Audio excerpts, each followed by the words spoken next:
E fortë ishte deklarata e Elisës Spiropalit pak javë më parë. Më përjashto, nuk kam sulmuar Partinë Socialiste për modelin që po dëmton partinë. Sfidoi ajo kryeministrin Edi Rama, të cilin e quante Skënderbeu ynë, derisa mes tyre mbiu akulli. Por edhe më e fortë, madje sfiduese deri në palc është ajo çfarë shkruan deputetja e pavarur tashmë Mariana Koçeku. Nuk ua ka marr mandatin e deputetit. Ma keni marr ju mua për 10 muaj rresht. Tash mandati ka ardhur në vend vet. Sfidon hapur ajo majorancën, pjesës së cilës ishte deri të dielën, kur vendosi të dale pavarur. E njohur si deputetja neomalsore, kjo sfidë ishte edhe ndaj të gjithë atyre që i kërkonin lënien e mandatit të marrë në emër të PS-s. Deputetja Koçeku nuk e lë me kaq. E vazhdon hapur sfidën kësaj radhe me shënjestër vet Ramën dhe shumicën parlamentare. Nëse jeni kaq të sigurt që unë nuk fitoj pa ju dhe ju i keni plot 83 mandate, atëherë shpërndajeni parlamentin. Shkojmë në zgjedhje të parakohshme dhe masin forcat se kush fiton çka. Kësaj radhe do marr me vete kecin tim të shtrenjtë, bashkë me kmesën e mbret dhe do zbres me kandidue në Tiranë. Para se të vi ndoshta u marr leje malsorëve të mi me folgjull standarde, shkruan më tej deputetja Koçeku. Spiropali tashmë Koçeku, më herë Ditmir Bushati me pambuk që godet shpesh dhe fort tek tuk ndonjë zë i mbytur brenda PS-s, apo lëshojnë sinjale me një drejtim të përcaktuar. Le ta marrim shtruar këtë sfidë parë edhe në sfondin e protestave qytetare me 2 slogane që nuk mungojnë asnjë ditë. Rama jep dorëheqjen dhe Ramanburg Berishanburg. Pyetja më interesante nuk është më nëse Rama është në krizë sot, por nëse po krijohen kushte për një krizë të re politike të natyrës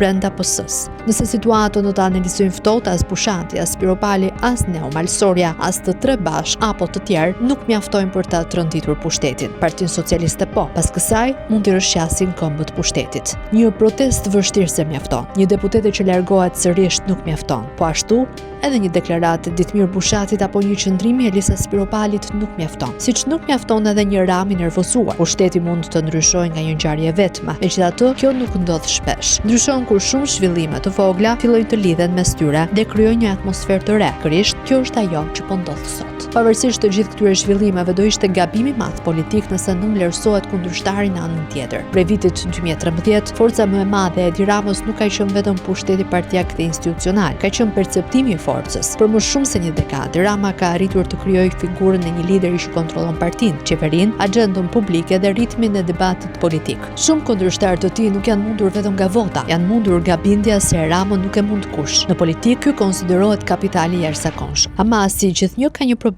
Një lider si Rama, i cili mbështetet gjithnjë më shumë mbi perceptimin e forcës, bëhet veçanërisht i ndjeshëm kur nis të kristalizohet perceptimi i kundërt. Në këtë pikë delikate hyn në lojë protestat. Për shembull, pse protesta me shkas Fërnetin është ndryshe? Nuk është domosdoshmërisht numri i protestuesve që ka rëndësi, sepse Rama ka parë protesta shumë të mëdha, ka përballuar opozitën në çadër, ka përballuar bojkot parlamentar, ka përballuar protestën studentore që rrallkush mendonte se do shuhej aq shpejt. Rama ka përballuar akuza pafund për korrupsion dhe skandale. Por protesta aktuale ka një të veçantë sa interesante aq edhe intriguese. Nuk po dhe hiqet nga partitë, nuk ka lider tradicional as strukturë klasike. Ndaj si Rama dhe Berisha, por edhe ata që vinë pas tyre e kanë të pamundur ta përfshin këtë protestë në kategorinë e zakonshme të propagandës politike. Kjo është surpriza e të rinjve për gardën e vjetër politike në Shqipëri. Ne nuk e dimë me siguri nëse kjo protestë do të fitojë. E sigurt është që pushteti nuk po arrin ta neutralizojë atë me mekanizmat e saj, me gjithë përpjekjet titanike për ta bërë pis. Edhe nervozizmi që Rama dhe të tij po shfaq është një tregues politik, por nuk do të thotë a priori provdopsie, sepse edhe lider shumë të fortë nervozohen. Në literaturën politike dhe në analizën që pason atë, ka rëndësi frekuenca e nervozizmit. Rama ka reaguar që në ditët e parë të protestës duke shpërsuar tonet e tij. Kjo është një shenjë që çështja ka hyrë në zonën e tij të shqetësimit politik. Nëse për të kjo zemërat do të ishte pa rëndësishme për vetë natyrën që ka, Rama do ta injoronte pa një e pa dy. Fakti që po investon kohë, energji dhe kapital politik tregon se e konsideron një front real betejë. Do thotë që nuk e sheh më si diçka periferike, sidomos tani, pas daljes nga rreshti i tij një deputeteje që ai e promovoi vet.